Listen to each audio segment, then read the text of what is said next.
we'll take your questions. Thank you all for being here. I do appreciate it.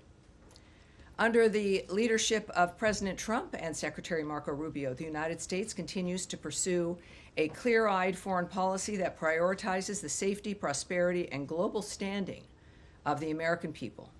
Last week, the department welcomed delegations from the Democratic Republic of the Congo and Rwanda to Washington to support implementation of the June 27th peace agreement, led by senior advisor Boulos. These discussions focused on regional security, cooperation, and economic development, critical pillars for achieving lasting peace and prosperity in the Great Lakes region. And today, Denmark, Norway, and Sweden announced they would fund an additional $500 million package of U.S.-made equipment for Ukraine. In addition, yesterday, the Netherlands announced it will fund the first package of U.S.-made weapons and munitions, including Patriot missiles, worth over $500 million. Together, these deliveries total over $1 billion of life-saving, top-of-the-line American equipment that, as noted by Ambassador Whitaker, will allow Ukraine to, quote, protect critical infrastructure and civilian lives while also staying in the fight until a lasting ceasefire happens. These commitments deliver on President Trump's initiative to facilitate billions of dollars in investment to the United States defense industry and create American jobs while ensuring Europe can ultimately defend itself long-term. Additionally, today, the State Department published a temporary final rule in the Federal Register. I know that sounds kind of bureaucratic-like for everyone watching at home. This is to implement a visa bond pilot program under the Immigration and Nationality Act, consistent with Executive Order 14159, beginning August 20th. Nationals of Malawi and Zambia applying for B1, B2 business and tourist visas will be required to post a bond of up to $15,000. This targeted common sense measure reinforces the administration's commitment to U.S. immigration law while deterring visa overstays. Now, turning to our disaster response for the Philippines. With $250,000 in funding from the Department of State, the World Food Program is transporting family food packs to flood-affected people across central and northern Luzon, with nearly 14,000 delivered to date. The department is providing an additional $250,000 to provide emergency shelter assistance to meet the needs of over 15,000 disaster-affected individuals. Finally, President Trump is signing an executive order today establishing a White House task force on the 2028 Summer Olympic and Paralympic Games. With Los Angeles set to host the World, the task force will coordinate across federal, state, and local agencies to ensure streamlined visa processes, robust security, and efficient transportation. This action highlights America's enduring role as a global leader and premier destination for international engagement, tourism, and sports diplomacy. All right, so a bunch of stuff there. I am looking forward now to taking your questions. And we'll start here. Yes, ma'am. Nice to see you up here as opposed to further back. Welcome aboard. Very revolutionary. And you know, before you begin, I do want to announce everyone who is in the front row today. As we know, we have guests as well as regular attendees here in the room for our front row. First, we have Mal McIver Sheridan with Kyoto. We have Sarah Karakam with Hulk TV Turkey. Sean Fleetwood with The Federalist. Adam Credo with the Washington Free Beacon. I know your avatar on social media. Now everyone's going to be able to see your face. John Lyons, or is it John or Kamen? Kamen, welcome aboard. Kamen Gok with ABC Australia. And Jacob with the Times of Israel. Welcome aboard. Nice to see you again. Saw you this morning. All right, everyone. So now again, Sarah, let's start with you. Thank you very much. I want to start with Syria. SDF military leader Mazlum Abdi recently stated that Syria should adopt a decentralized structure where all groups have the right to self-governance. He added that a centralized system has already failed. He also said that during his meeting with U.S. Ambassador to Turkey and Special Envoy Thomas Barak, that Ms. Barak came to understand that Syria cannot be governed from a single center. Given that and considering Turkey's strong opposition to any form of Kurdish autonomy in the northeast due to SDF's ties to PKK, an organization that is reportedly now engaged in a disarmament reintegration process in Turkey, albeit with no formal outcome yet, does the U.S. support the SDF's apparent push to establish a parallel or federal governing structure rather than reintegrating into the central Syrian regime? Has the U.S. position on Syria's territorial integrity shifted or softened in any way? So in general about Syria, I think that this is important.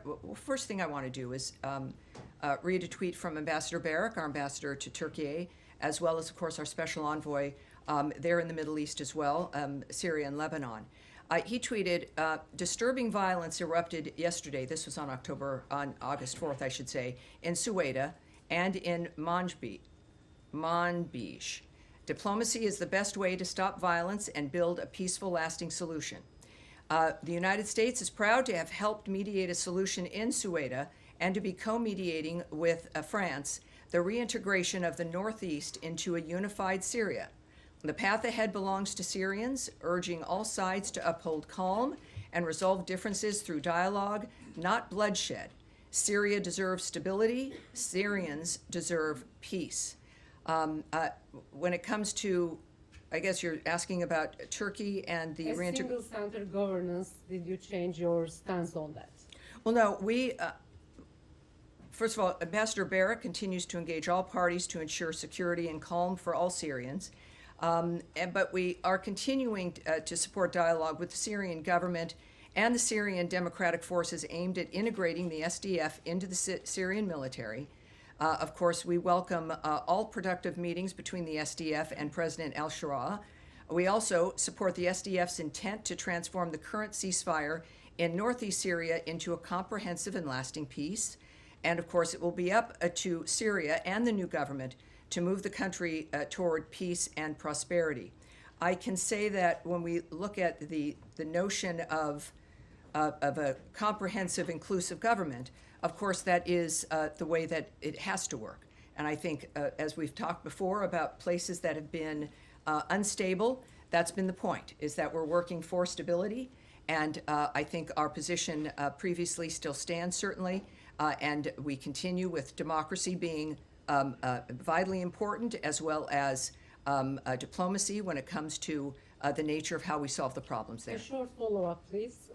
Is the U.S. following Turkey's newly formed parliamentary commission that is reportedly working to end PKK's armed campaign, potentially through reforms and in counterterrorism criminal legislation change for a peaceful transition? If so, how might that effort affect your approach to northern Syria and your ongoing partnerships on the ground? Well, first of all, we won't comment on actions that governments are taking internally when it comes to legislation or moves that they seek to make. Nor will I discuss the impact on what our negotiations might be or our relationship with other governments that are affected by something like that. At the same time, I'll take that back to a degree to see if there has been any remarks or elements that might be helpful. And again, for those watching at home, when we say we're going to take back a question, it means that we're going to get an answer to that question in some form and get it back directly to the reporter as well. So I think we've got a good track record in that regard. All right, yes, Leon. Yes, hi, thanks, Ken. I'd like to speak a little bit about Gaza. The Israeli Prime Minister had a cabinet meeting earlier. They're settling on a new plan for Gaza, which according to certain reports would mean reoccupying all of Gaza. What is the State Department's position on that? Would you support an occupation of all of Gaza? Well, of course, you know what we're focused on still, getting the hostages out after what we saw with videos over the last couple of days. It is a reminder to people about the evil that has been running this terror operation in Gaza via, of course, through Hamas. What I can tell you is that we would refer you in that instance regarding Israel's plans to the government of Israel. And regarding that reporting, again, reporting is one thing, real plans might be another. We are not in the business of interpreting statements from foreign governments when and if they're made. We do remain focused on freeing the hostages, including the remains of 2 Americans, and ensuring that Hamas never rules Gaza again. All right. Yes, sir, from Australia. Thank you, Tammy. For a country like Australia, even though we have a free trade agreement, we're now being hit with tariffs. The US is reviewing the AUKUS submarine agreement, and it seems our Prime Minister can't even get a meeting with your President. What does this say about the way the United States now views some of its relationships with its traditional allies? Well, I don't speak for President Trump, right? He's made clear his intentions and his efforts around the world. Here at the State Department, of course, we speak for the view and approach of Secretary Rubio. What I can say, though, is what President Trump has said publicly, which is that in the beginning of the tariff framework, it was to even the playing field, and then, yes, move into negotiations with countries around the world. So for more details about the timing and plans and conversations, I'd refer you to the White House. What I do know, of course, is that we enjoy a terrific relationship with Australia. We always have, and I think we expect to have that continue. I can say that our alliance has never been stronger or more important.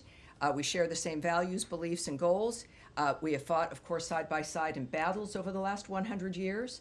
But I think that for President Trump's approach and attitude, it really is about America being as strong as she can be, which matters to the rest of the world and informs all the rest of our alliances and partnerships.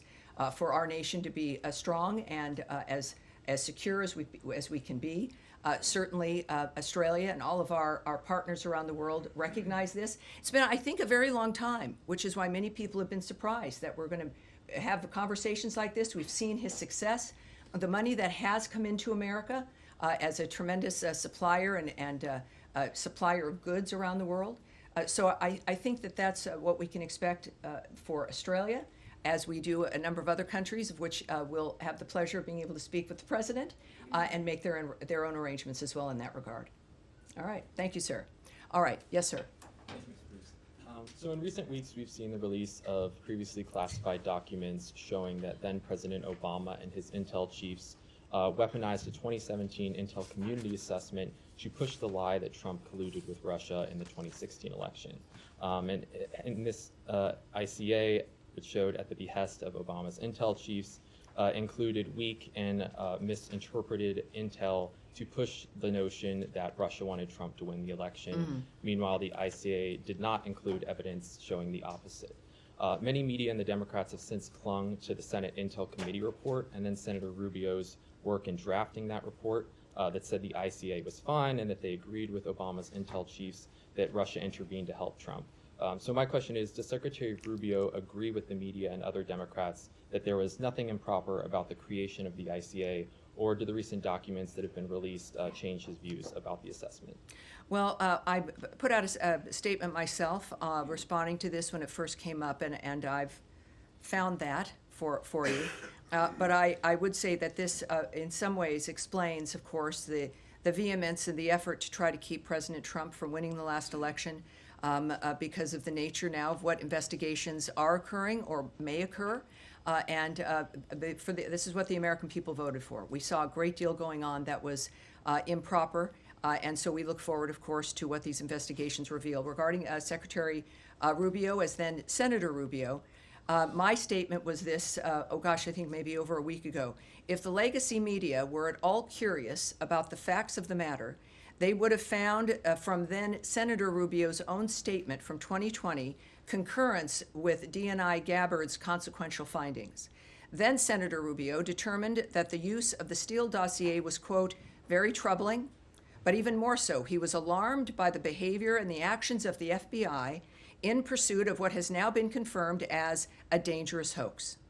His statement revealed serious wrongdoing leading to one of the most infamous political scandals in American history, and of course I think that at that time was appropriate, and as all of us who are here and grateful to be here and blessed to be here, we are also grateful for the American people seeing through that and putting President Trump back in office. A quick follow-up, if I may. Right, sure. So you're saying that Secretary Rubio disagrees with the assessment from Democrats and the media that the drafting of the ICA was on the up and up? Well, what I can say and what I always caution people in this room to not do is to not draw an extended conclusion about something that I presented. What I presented is what I presented.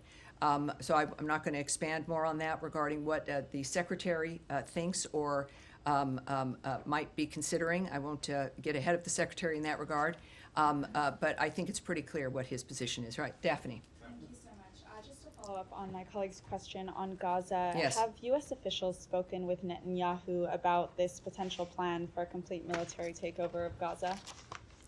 I won't remark on any conversations whether or not they have occurred. Okay, and then Axios is reporting that Witkoff and President Trump discussed plans for the U.S. to increase its role in providing humanitarian aid to Gaza. What will this look like, and how quickly will the U.S. act? I know Trump has mentioned food centers. Where does that stand now? Well, as we all know, every few minutes things change. When we say something's fluid on the ground, this couldn't be a better example of the nature of how things are moving. I can tell you that after the visit from Special Envoy Witkoff and Ambassador Huckabee, they went at the behest of the president, who wanted people on the ground to be able to report back to him exactly what was happening. Most of us, of course, are relying on reports from various areas. They have reported back to the president. What I won't do is get ahead of what the president will decide about what he's heard and the actions that he will decide to take. He will, obviously, he'll make that known to everyone. But what we do know, of course, from the beginning is that humanitarian aid has been at the heart of our action, not just for Gaza, but around the world. In my topper, as we call it, I mentioned, of course, our current standing with the Philippines and assistance there. But we do know, of course, just as a reminder for people who might not know, Special Envoy Witkoff spent over 5 hours inside Gaza this last weekend to assess the situation and to begin planning the best way to deliver urgent food and medical care to Gaza. And while we don't have anything to announce at this point, obviously it's rather early regarding the end result of that, that still remains our priority. All right. Yes, sir. Thank you.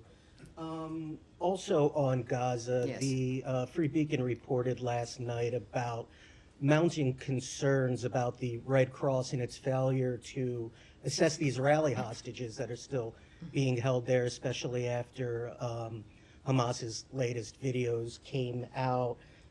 Folks I spoke to said to me that are actually looking at reassessing the U.S. relationship with the Red Cross because of this. So I wanted to ask you, one, about that. Is that an option with Congress to reassess the Red Cross's position over there? And two, what's your assessment of their job they've been doing in terms of accessing the Israeli hostages and providing them what appears to be much needed medical care? Well, I won't speak about the Red Cross or Israel's reaction to that. There's certainly many moving parts. We know that that is part of the nature of what Hamas tends to do.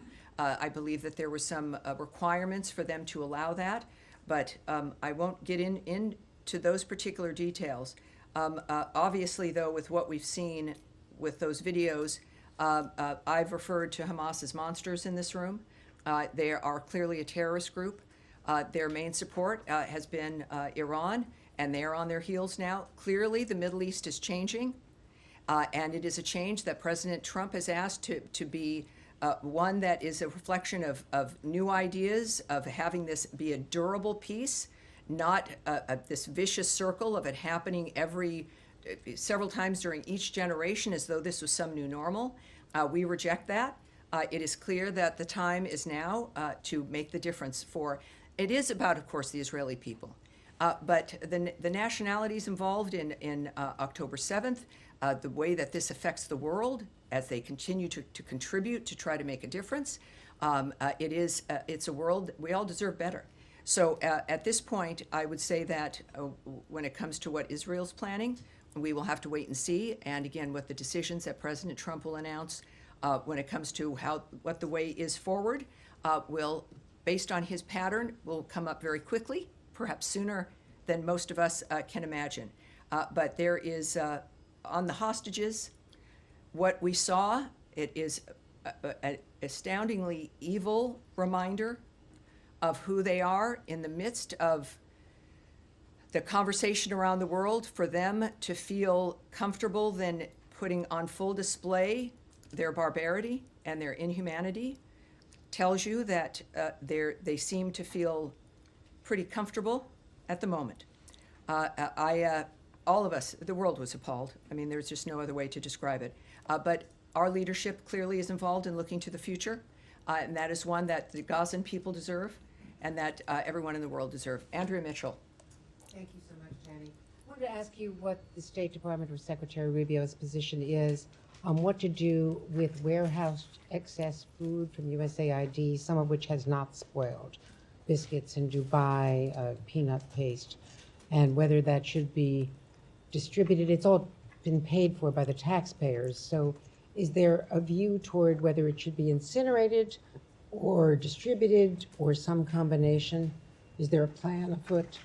Well, there's many moving parts, I can say. There is a dynamic involving various different considerations regarding expired food, regarding our Mexico City policy when it comes to certain items as well. And food, we discussed this before, but it's worth repeating. We have food that is purchased, meant to be distributed to specific locations. And then there is food in various locations around the world that is for global emergencies, that sits. And it's food that is meant not to be moved. It's food to be there if there is an emergency where people have to be fed in a quick way with food that is sustainable and and that can be maintained for an extended period of time. But that is food. That's all right. That's the electronic world. It's food that is meant to not be moved. But then there's food, of course, that is there, that is stored in certain places, that is meant for a location. And that moves out and it gets distributed where it should be. But if food is spoiled, it will be destroyed. We are not going to distribute food that is expired. If there is food that is meant for emergencies that has expired, we'll deal with that also accordingly. Is there any circumstance under which the State Department would countenance destroying unspoiled food for some reason? Well, I again don't know of all the circumstances. I can say that there could be a reason of all the things that exist around the world, whether it is the inability for us to move it, a refusal of a government to allow us access or to move it to another country.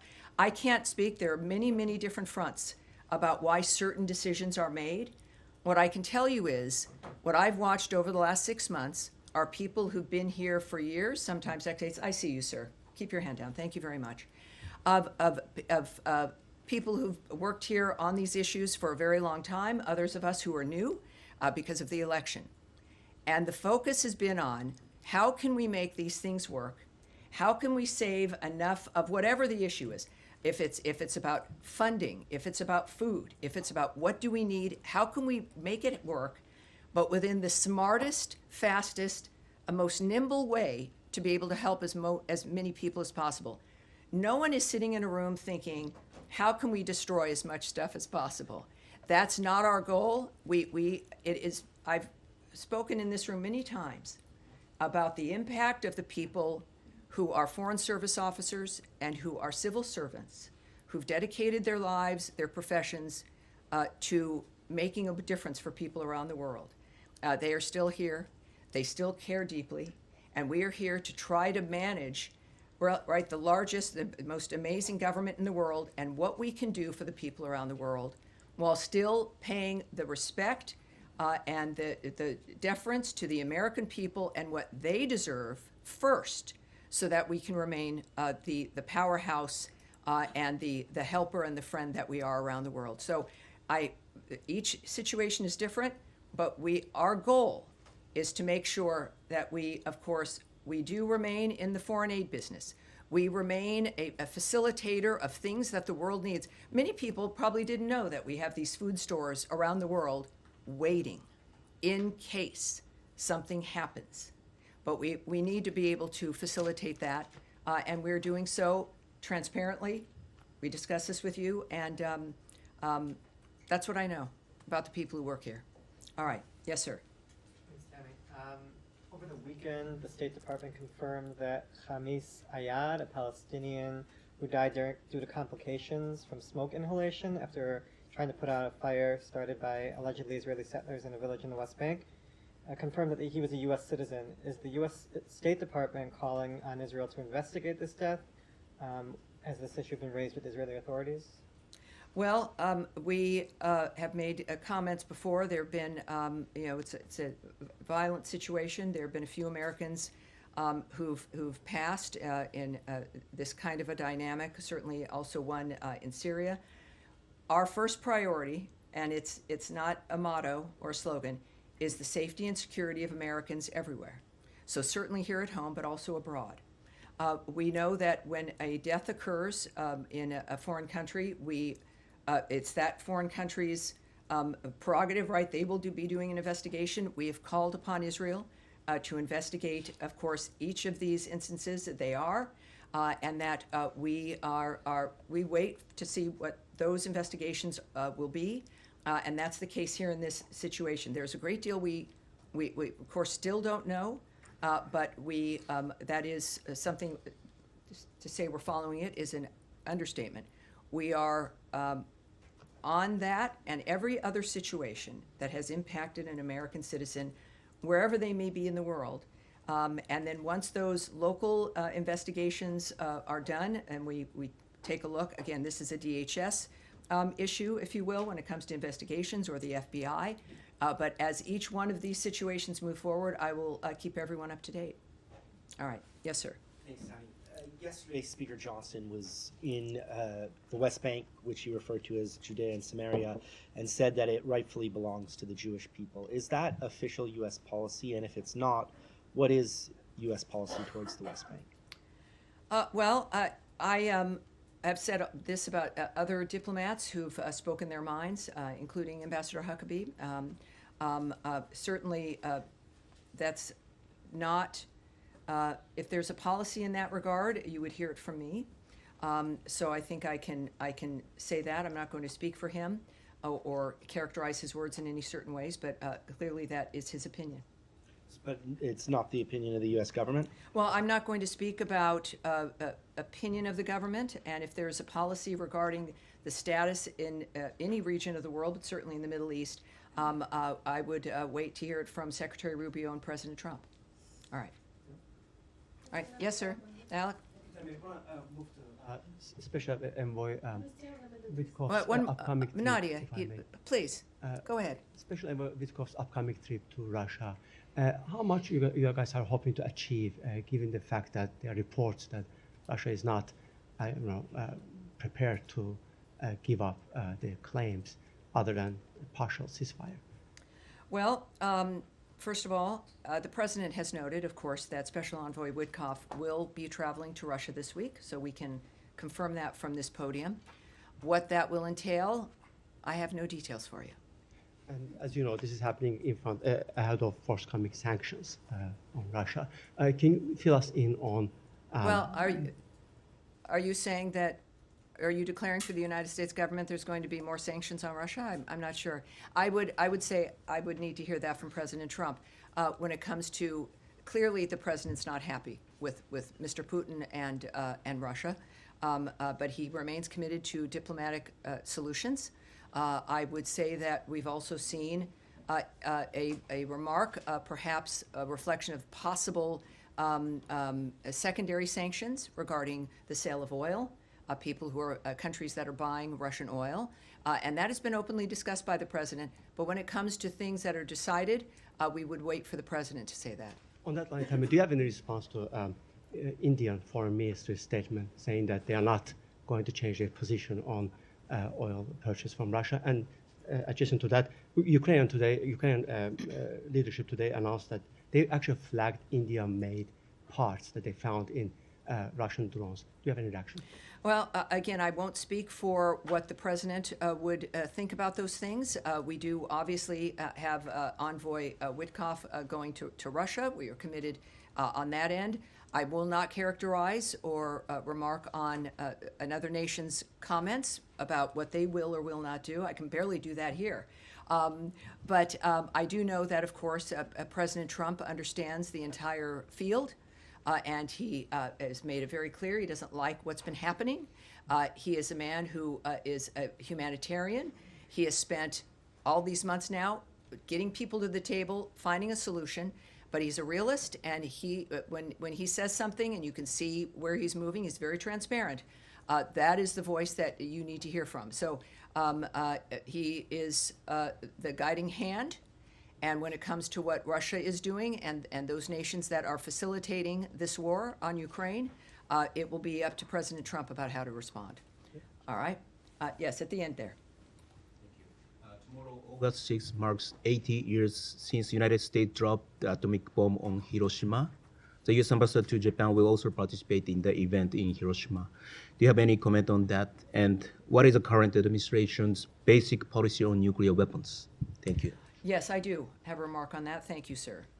So for tomorrow, 80 years ago, the United States and Japan concluded a devastating war in the Pacific. For 80 years, the United States and Japan, however, have stood shoulder to shoulder to safeguard peace and prosperity in the Pacific.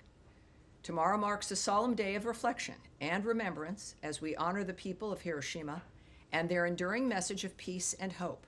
For 80 years, their resilience has inspired the world, and their spirit of reconciliation has strengthened the U.S. Japan alliance and our shared commitment to peace and prosperity. Today, our two nations stand together as close allies, facing the future with unity and purpose. By embracing the promise of possibility, we have forged a partnership that serves as a beacon of freedom and progress for the world. It is, if I may just add, that it is a perfect example of the nature of what can be accomplished with two nations when we work together, and the nature of friendship, the beauty of Japan, and the fact that we can stand here 80 years later and speak to that. I appreciate it. Thanks for being here, sir. Yes, Mike. Thank you, Tammy. On Gaza Humanitarian Foundation, Special Envoy Witkoff at his tour inspection of GHF sites last week, we were initially told when the U.S. came aboard as a financial sponsor of GHF that there'd be an ongoing review, essentially to determine if the money is being spent in a wise manner. So a month on now, I guess, or a little bit more, can you point, I mean, beyond just the number of meals, and I know you say it's never enough, can you pinpoint down to a more micro level, A, B, and C is working really well, D, E, and F are areas of concern? Can you get into that assessment? Well, you know, I really can't. GHF could get into that, but I know the numbers get to be so big, it becomes something maybe that's not of interest, but it's over 1 million meals that have been distributed. I think that matters to the people that have been able to have those meals. And yes, he mentions the fact that it's never enough, because I remind people we don't expect it to be enough. And that's why we work to change the situation. I can refer you, though, also, again, to Special Envoy Witkoff's approach and his attitude, is that the visit was to make that determination about what else needed to happen in a framework that could be enough. And I've noted, of course, the only enough would be in an arena that was not a war zone, and where you could actually build and facilitate something that could serve the people of that region. Very quickly, President Trump remarked on Sunday evening he wasn't sure if Ambassador Waltz would be a member of the cabinet as the eventual UN ambassador, which was a change because Elise Stefanik was supposed to be. Secretary Rubio have a position as to whether he wants the UN ambassador to be in the cabinet? Well, I love when you ask me the questions that you know I can't answer. So I'm not going to speak to what the president is thinking or considering regarding the cabinet or what other elements might be involved, nor will I talk about Secretary Rubio's opinion about what may or may not happen hypothetically. All right. And now to Nadia. Thanks for your patience. Thank you so much, Tammy. I wanted to press you again on the Gaza plan. The president said clearly and many times that he wants to end wars in the Middle East, and I believe that's the secretary's position. Yes, that's true. How does Netanyahu's plan or proposed plan of reoccupying Gaza fits into this vision, considering that many people believe that without American weapons, Israel cannot carry with this war? So you have lots of leverage to advise Prime Minister Netanyahu whether to take this decision or not. Well, you know, what I do love is when you're in the Oval Office and you're able to ask President Trump a direct question, which you've been able to do, and it's been very impressive. That is a question for the president. I would say, though, that and I'm, again, thrilled to be here with his leadership, in that we've seen him display what his commitment has been, which is to stop the suffering, end the carnage, bring peace for the who wouldn't if you had the wherewithal to do it. Of course, that's what we're doing. I certainly won't speak to what Israel's plans are. There's been many reports. I'm not going to speak to news reports or what another government is planning or not planning. What I do know is that this government, the Trump administration, is focused on this. It's clear. This is what they intend to do. He wants this to end. He said that from the beginning, that the actions that we would take, it wouldn't be about months or years, about meeting to have meetings, and that there's resolutions. As a businessman, you've got to have a point where something is developed and produced and done.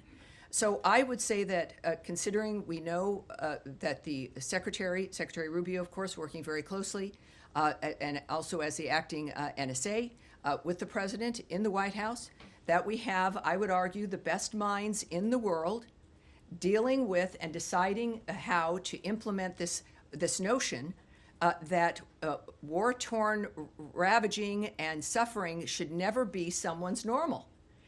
That's what we will see from President Trump, Secretary Rubio, and this entire government as a whole. But we certainly won't comment on hypotheticals or speculating on what that might mean. The good news is you'll hear it right from them in a variety of different formats. And that it's an exciting time to watch this. It's heartbreaking most of the time. It's exciting and hopeful part of the time. And I think we're going to get there. And Ambassador Huckabee, how do we know that he's speaking his mind as an opinion and when he talks about U.S. policy? Because he reports to the secretary. So as a reporter, how do I know if he's just expressing his opinion about the settlement being part of Israel, and when actually this is a policy, if the president or the secretary did not articulate that? So we're getting into a little bit of a conspiracy dynamic here. It's not really. But here's why there's this podium. We have a very particular structure, that the president speaks on the tarmacs. He has gaggles. Caroline Leavitt speaks for the approach of the president in the White House. I am here speaking regarding the approach as the voice of the State Department, regarding what our plans are. I obviously can't say everything to you. That's very apparent. But I endeavor to say as much as I can to give you details. There's no one in the world who is randomly going to be speaking about policy that is not evident, that you have not heard from, or is a policy of the State Department or the White House that is not either evident to you, has been said, has been put in a paper, a release, an op-ed, a readout. I would urge you to focus on the centers that have been created to offer what the policy of the State Department or of the White House, this government is. It's very obvious, and yet, of course, people will speak their mind. I would ask you to take everyone's comments as in that kind of situation as their opinion and speaking their mind. And it's why we love the diplomats of this country. We have some very smart, caring, passionate people. And he's one of them, and I adore him. Yes, sir, in the middle. Thank you. Thank you very much. I have two quick questions. Why are you so concerned about the militias bill in the Iraqi parliament? If passed, what will be the implication from American side? So the Iraqi militias in the parliament? Yes. I've got something for you regarding a bill. Yep. Is that are you alluding to the yes. bill that has? All right. Well, there's been some movement on that. For those who might not know, there is a bill that has further institutionalizes armed groups associated with terrorist groups and Iran-backed groups, including several that have attacked U.S. interests and killed U.S. personnel. This bill, by the way, we strongly oppose any legislation that is inconsistent with the goals of our bilateral security assistance and partnership that runs counter to strengthening Iraq's existing security institutions. We support genuine Iraqi sovereignty, not legislation that turns Iraq into an Iranian satellite state. So, you know, that's our opinion regarding the bill. We also, can I say that, I think that's as much as I can say in that regard.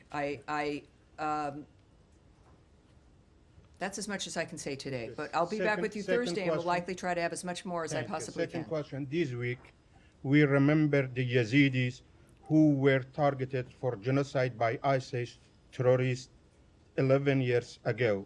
1,000 lost their lives, at least 3,000 remain missing. How important do you think it is for all refugees to be able to return home to Sinjar? Well, as you know, Sinjar yes. is now under the control of the militias. It feels, you know, people will remember that. It feels like it was a million years ago, but it was a horrible dynamic that transpired as we watched these Yazidis targeted by ISIS. That time when ISIS was just a cancer running around the world effectively, but certainly through the Middle East, destroying people's lives. We were told that it would take 30 years to get rid of ISIS, that Muslims would be upset, as though Muslims like what's going on with this. They don't. This is not an issue.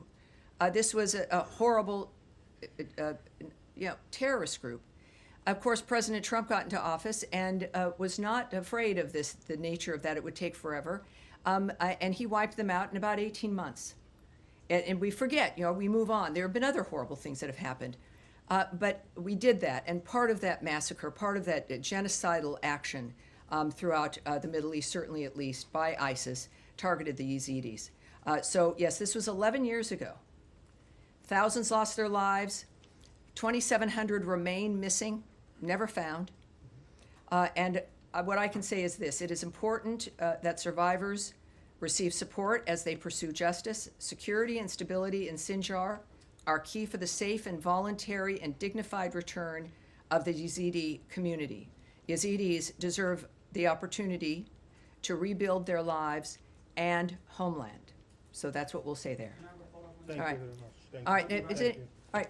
So, go ahead. Nice to see you. Nice to see you.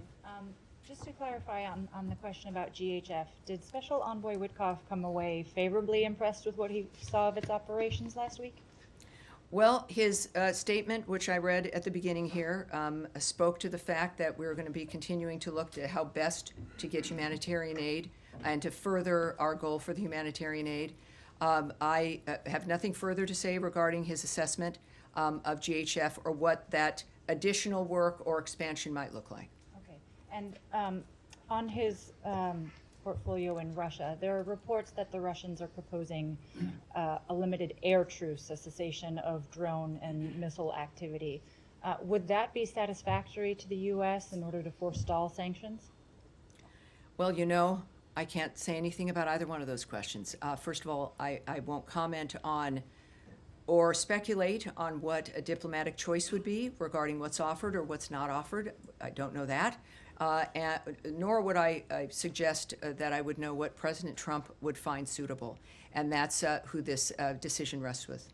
And on the purchases of oil, I think both India and China have indicated that they fully intend to continue purchasing Russian oil, whether or not U.S. sanctions are imposed. Is the U.S. seeking additional leverage in order to change Russian behavior, or what other levers is it going to reach? Well, we know there's, of course, there's sanctions. There's what's known as secondary sanctions, which is what we're talking about now, sanctioning a country or a company or others that might be doing business with a country that we have sanctioned in this instance.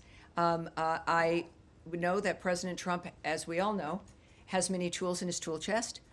This is one of them. He has invested a great deal and will continue to, regarding the wars and the conflicts around the world to stop them. And as a businessman, he likes to use, understandably, the tools that can make a difference with countries. We usually, of course, that is about economy, the economics of what's happening. And that's a very specific approach. It's something every country can understand. It's a role that America can play.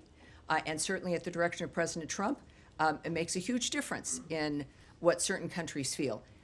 Whether that's enough for him, what else he might do, I won't get ahead of him or speculate. All right. Yes, sir? Excuse me, on Iran. The Iranian government has established a Supreme National Defense Council. How does the U.S. see this? Does this show that the Iranians are getting ready for further escalation? And are there chances of future talks between Iran and the U.S.? Well, we are aware of the reports that they've set up this new defense council following, of course, the 12-day war, the Iran-Israel conflict. And I have no further comment for you. Except maybe that. Yes. Yes, sir. Next to you. Yes. I was wondering if you have any update on the case of Saif al-Muslit, who was a Palestinian American, was killed a few weeks ago, last month to be exact. And Ambassador Huckabee said that he called on Israel to aggressively investigate the murder. If you have an update on that, and if not, you can get back to me anytime. But also, are there like any kind of communication between the U.S. government and the Israeli governments on stopping this from keep happening? Because apparently there is a pattern. Well, I don't have anything new for you, but the initial posture is strong and remains, which is our expecting to see an investigation that comes with results. And of course, we are constantly engaged with Israel. I can't speak to exactly what those conversations are or on what topics, but it's been obviously made very clear that we expect some information and a resolution to the nature of what occurred. And obviously, when we learn that, we will take further action. So I can't give you the details in this regard. I can tell you it should be a given that any place, and we've demonstrated this throughout the administration, throughout certainly Secretary Rubio's remarks and his actions, as well as President Trump's, that we are trying to stop conflicts. We are committed to ending carnage and death and destruction around the world for everyone, but certainly this is from a president whose America First policy recognizes the value and the importance of this country in increasing the value and importance of every other nation around the world. But that is, in our unique position as Americans in this country, reliant on the United States of America being as strong and as capable as possible, because the world has seen our nature, and that is to stop wars, deter them, try to have ceasefires, have peace around the world. And his commitment domestically, as you've seen, and a whole of government effort, not just around the world, but here at home, to make sure that Americans are safe everywhere, including at our border, in American cities and towns, in large urban areas, that Americans here in the United States, we deserve a better life. That is why President Trump was elected. It is what Americans voted for. But we also expect for Americans to feel that wherever they are in the world. So yes, I think it's safe to say, not that I've been a party to the conversation, that it's clear to the world that we expect Americans to be treated well, to be safe, and if something happens horribly, to have it be dealt with appropriately. That is, I think, the bottom line when it comes to when we say here at the State Department, the safety and security of Americans everywhere is our top priority. We're not kidding, and neither is the President, and neither is Secretary Rubio. That is it for today. Everyone, thank you very much. I appreciate it. We'll be back with you on Thursday. Thank you. Have a great day.